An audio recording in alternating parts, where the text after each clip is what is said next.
दोस्तों आज पेश है सन की राजा। ये कवर चित्र है दोस्तों।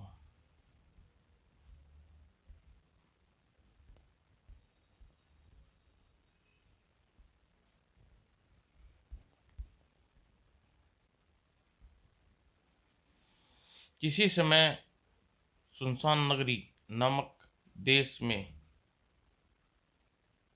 मरम सिंह नाम का एक राजा राज किया करता था। नाम के अनुसार वह स्वभाव से मरम था तो था ही, बहुत में ज़्यादा सनकी तथा कभी भी किसी भी चीज़ पर सनक सवार उठती वह भरे दरबार में पूरा करता था। एक दिन, हा हा हा, बहुत खूब, बहुत खूब, तेजी से नाचो, हा हा हा। महामंत्री जी,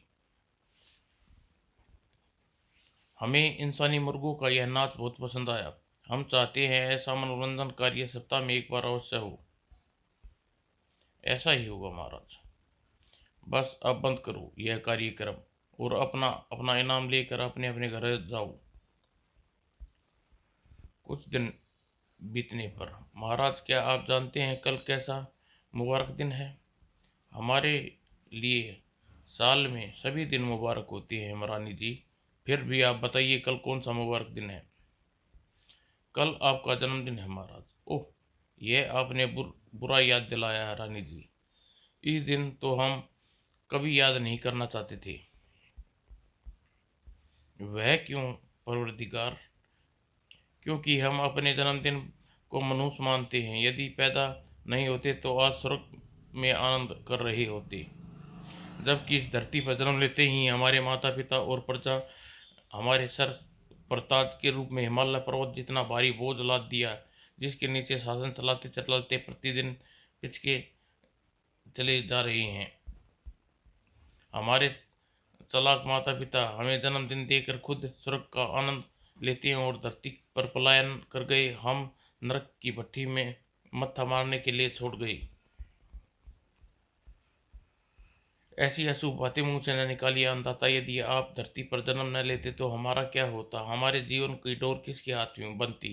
यह प्रजा को आप जैसा शुभ गुण संपन्न राजा कैसे मिलता? अरे यह बात तो हम भूल ही गए थे। इसका मतलब यह हुआ जिस दिन हम आज को मनुष्य मान रहे थे वह वास्तव में मुबारक दिन है। बिल्कुल मेरे सरताज। ओह, तब तो हम आज भयंकर भूल होती रही है। प्रिय रानी, आप ही हमें कोई ऐसी तरकीब बताओ जिससे हम अपनी भूल का प्रायश्चित कर सके। यदि आप हमारी बात माने तो कल अपने जन्मदिन को कुल धामधम से बनाए पूरे नगर वासियों को खाने पर न्योता दे, सबको उपहार प्राप्त कीजिए। फिर देखिए आपका मन कितना सुख और शांति मिलती है। ऐसी बात है तो ठहरो, मैं अभी महामंत्री को बुलाकर पूरे नगर में ऐलान करवाता हूँ।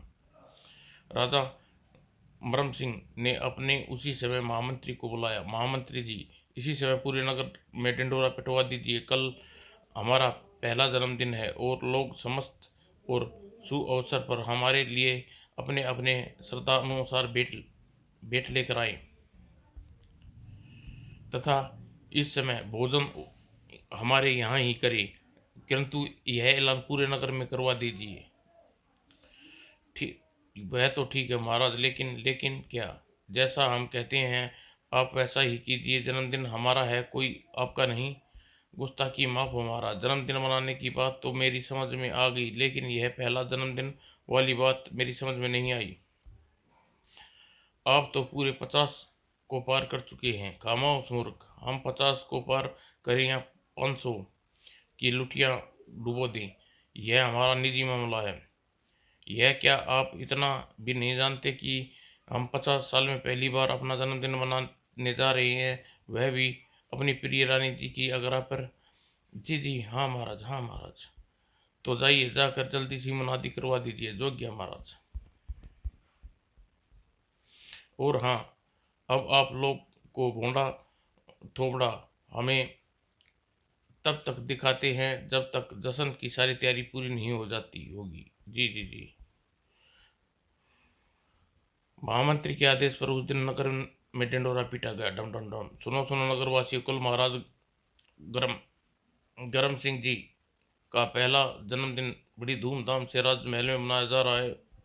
महाराज का आप सबसे निवेदन है कि आप लोग उसकी श्रद्धानुसार उन भेंट दें और एक समय के भोजन उसके यहाँ ही ग्रहण करें। लेकिन इसके साथ महाराज ने यह भी सख्त चेतावनी दी है, जो व्यक्ति इस जश्न में शामिल नहीं होगा उसको या उनको देने के लिए उपहार नहीं लाया तो उसे कठोर सजा बतौर इनाम में दी जाएगी। बोलो महाराज धीराज गरम सिंह जी की जय जय जय। मुनादी सुनकर पूरे नगर में खुशी की लहर दौड़ गई। शाही दावत खाकर तो जीवन सफल हो जाएगा। ठीक कहते हो भाई, दावत के साथ साथ हम महाराज राजमहल की भी सैर करने का मौका मिलेगा। और अगले दिन भोर होने के साथ राजमहल में लोगों का आना तांता लग गया। सबसे पहले जोरी वर्ग के लोग अपने कीमती उपहार राजा को भेंट करने आरंभ किए। जन्मदिन मुबारक हो महाराज, मेरी ओर से यह तुच्छहार स्वीकार करें। बहुत खूब, अति सुंदर, हम तुम्हारा उपहार पसंद आया। आपके मुबारक जन्मदिन पर मेरी ओर से हीरो की जड़ित दर्पण स्वीकार कीजिए महाराज। मेरी ओर से सोने का यह मुकुट ग्रहण कीजिए महाराज। वाह कितना सुंदर हुआ, वाह भाई वाह वाह।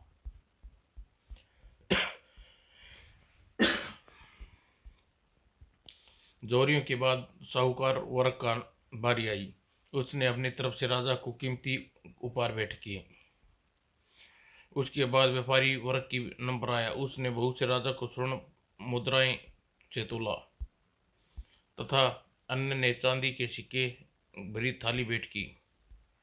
फिर हर तरह के वर्ग और लोग राजा को अपनी भेंट का भरपूर उपहार देते। वाह भाई वाह। महामंत्री, वास्तव में हमारा जन्मदिन हमारे लिए बहुत शुभ साबित हुआ। आज हम बहुत खुश हैं। क्यों नहीं महाराज, क्यों नहीं महाराज, आप क्यों नहीं खुश होंगे? इतने सारे कीमती उपहारों और धन को पाकर भला कौन गधा खुश नहीं होगा? खामोश गुस्ताख, क्या हम गधे हैं? क्षमा करिए महाराज, मेरा मतलब यह नहीं था, वह तो मुहारा कह रहा था। आगे से अपने मुहारे को अपने मुंह में बंद रख लिया कीजिए। ऐसे बेहुदे मुहारे जरा पसंद नहीं है। जी महाराज। और सुनिए, आप इन सारे उपहारों और धन का विशेष विशेष कक्ष में संभाल कर रख दीजिए, जिससे जितने भी अतिथि आए हैं उन्हें आनंद पूर्वक भोजन कराइए। जैसी आपकी आज्ञा महाराज।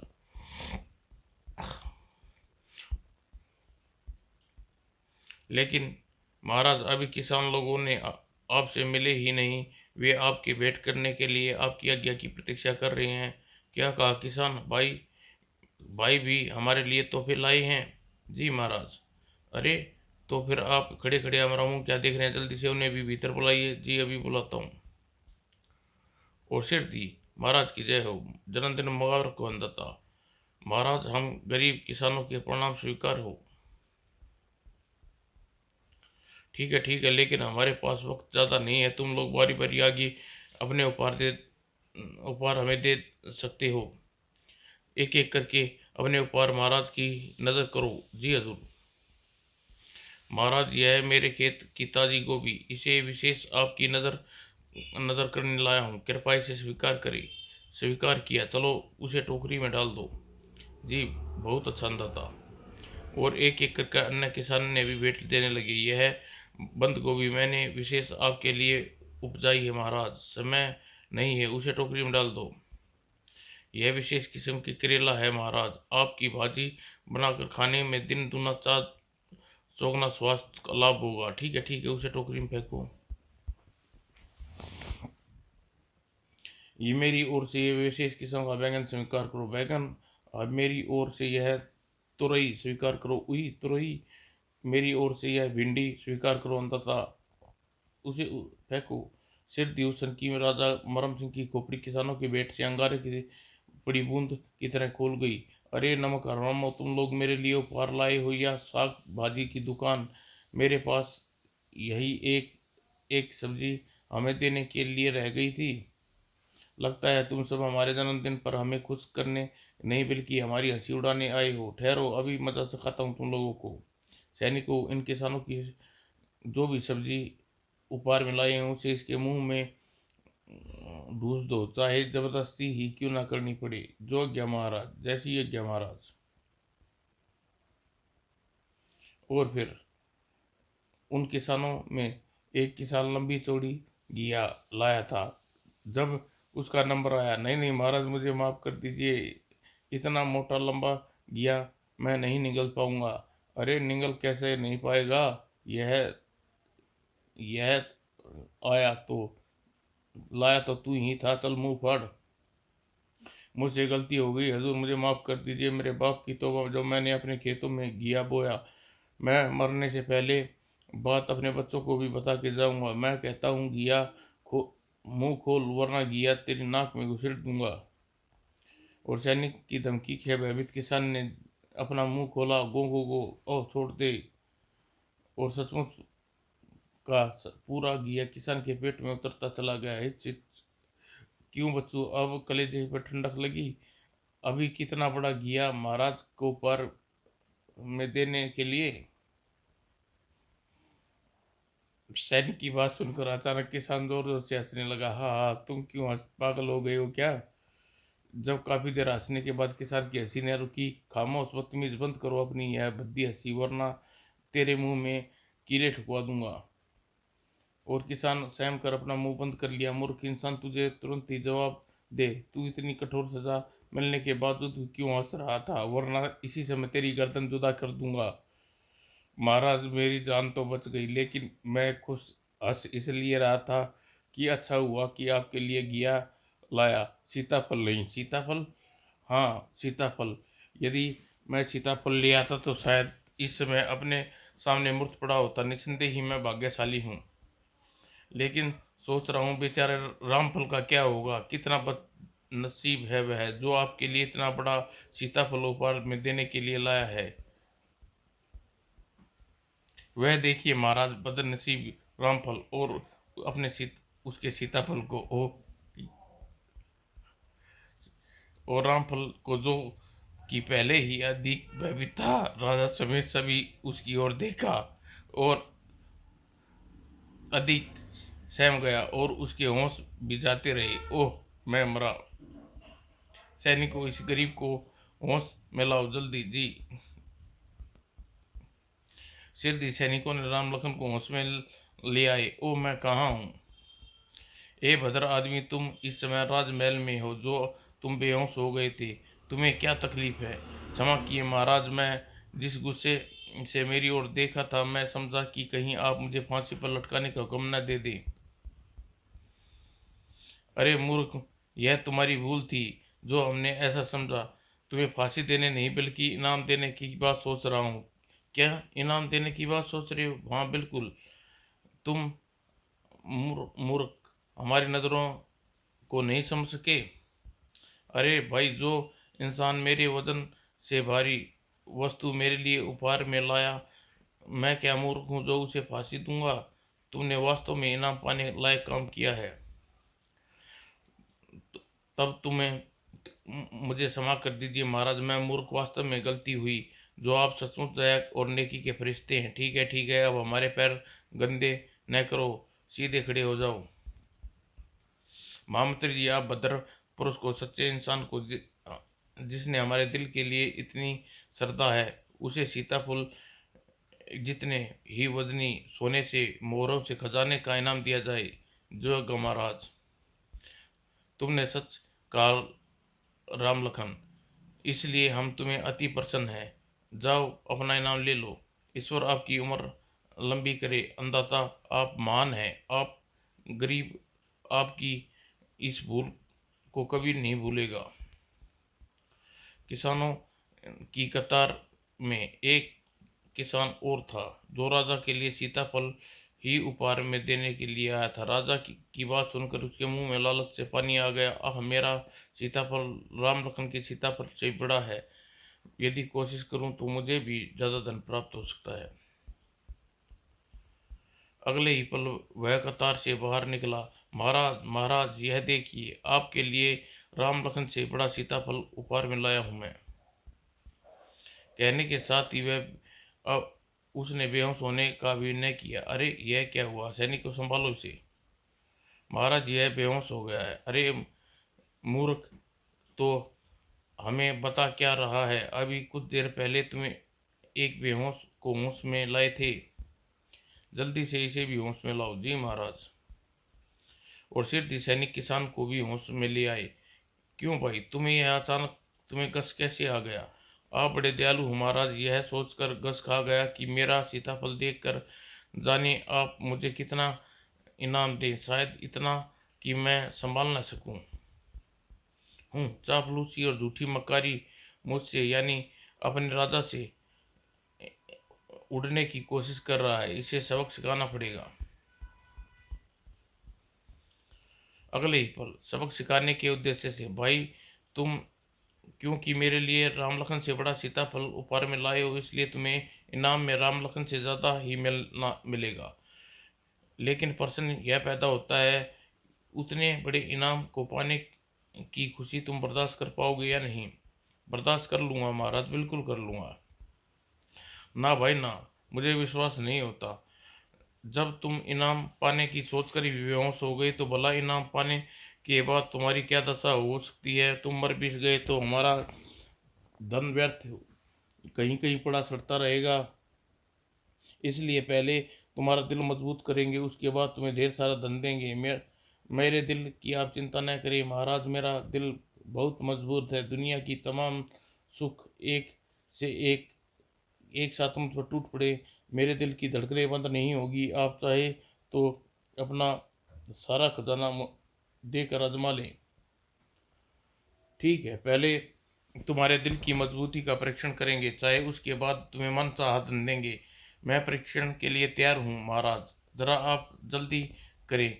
घर पे बीवी बच्ची बाट देख रहे होंगे। महामंत्री, ठीक है अभी कर लेते हैं। जी महामंत्री, आप स्वयं अपने हाथों इससे 100 कोड़े लगाएं। यदि यह बेहोश नहीं हुआ तो हम समझेंगे इसका दिल वास्तव में मजबूत है। क्या? महामंत्री जी मुंह पाए हमारे चेहरे की ओर क्या देख रहे हो? अपना, क्या आपने सुना नहीं, इससे जल्दी घर जाना है। जी जी जी। और राजा की आदेश सुनकर किसान के पैर तले धरती निकल गई। वह लालच का पानी चंद ही क्षणों में अगले पल मुंह के बल आ गिरा और भाप भाप बनकर चेहरे पर छा गया। ठहरो महाराज, महामंत्री जी रोको, रोक लीजिए। मैंने अपना इरादा बदल दिया है। मुझे इनाम इनाम कुछ नहीं चाहिए, मेरा सीताफल स्वीकार कीजिए। सीताफल गया भाड़ में। पहले तुम्हारा दिल मजबूती का परीक्षण होगी, उसके बाद तुम्हें धन प्राप्त करने का भरपूर मौका दिया जाएगा। महामंत्री जी जल्दी से कूड़ा मंगाइए और शुरू हो जाइए। जय हो गया महाराज। सिरदी महामंत्री ने कूड़ा मंगाया लिया और कटीले कूड़े को देखकर किसान थर-थर कांपने लगा। महाराज, 100 कूड़े खाने के बाद मेरी तो हड्डियां ही मेरी खाल से उतर जाएंगी, मैं मर जाऊंगा। फिर आपके इनाम कौन लेगा? नहीं नहीं, ऐसा नहीं होगा। इस दौरान भगवान से प्रार्थना करते रहेंगे कि वह तुम्हारे प्राण न ले। आखिर भाई हमें इनाम भी तो देना है। चलिए महामंत्री जी शुरू हो जाइए, बस इतना ध्यान रखिए कि इसके प्राण कबूतर की तरह फड़फड़ाना इसके शरीर से निकलना भागे। जी। और उसके बाद राजा सिंहासन पर बैठ गया। महामंत्री का घोड़ा हवा में लहराया और किसान के शरीर पर पड़ने लगा। छटाक फटाक, आह आह। 100 कोड़े पूरे होने के पहले ही किसान चतुर बनने जा रहे किसान का सारा शरीर लहू लुहान हो गया। वह फर्श पर अधमरा सा पड़ गया। बस कीजिए महामंत्री जी, हमें विश्वास हो गया यह व्यक्ति बहुत मजबूत दिल का है। लेकिन जाओ, खजाने से मोहरें भरी 10 बोरियां लाकर इसके सामने डाल दो, ताकि यह मनचाहा धन बटोर सके। जोग्य महाराज। सिरदी सैनिकों ने खजाने से मोहरों से भरी 10 बोरियां लाकर किसान के सामने खाली कर दी। उन अनगिनत मोहरों को देखकर अर्धमूर्छित किसान के शरीर में जैसे जीवन की नई किरण दौड़ आई। इतना सारा धन! और अगले ही पल बिजली की फुर्ती से वह उठा और पागलों के समान झपट कर मोहरों को अपनी झोली में भरने लगा। हा हा, यह सारा धन मेरा है, सर मेरा है। लेकिन अभी वह अपनी झोली पूरी तरह भर भी नहीं पाया था कि चकरा कर मोहरों पर गिर गया और बेहोश हो गया। ओह ओह, क्या हो गया इसे? शायद बेहोश हो गया। महाराज, यह बेहोश हो गया। हमें अफसोस है महामंत्री जी, हमारा विचार गलत निकला। यह इंसान मजबूत दिल का नहीं, बिल्कुल कमजोर दिल का है। इसलिए थोड़ी मोहरे को उठाने की खुशी में यह झेल नहीं पाया। आप ऐसा कीजिए, जल्दी से इसे गद्दा पर लाद कर इसके घर भिजवा दीजिए, ताकि बेचारा कह रहा था कि इसके घर में बीवी बच्चे इंतजार कर रहे हैं। और महामंत्री ने वैसा ही किया जैसा राजा ने कहा था। हमारा सीताफल, हाय मेरी मोहरे, हाय कैसा लालच किया मैंने। राजा गर्म हो गया, लालच ठंडा हो गया, और राजा अपने जन्मदिन पर लोगों को ऐसी शानदार दावत खिलाई कि लोग वाह वाह करते रहे। वाह वाह क्या भोजन था। क्यों ना, क्यों क्यों रानी जी, कैसा लगा आपको हमारा जन्मदिन? हमारी तो हमारी चापलूसी करते समय आप सचेत रहिएगा। बहुत अच्छा महाराज। सबसे अच्छा तो आपका वह दंड लगा जो उस धूर्त किसान को दिया। जवाब नहीं आपकी दुर्दशा का। समाप्त दोस्तों।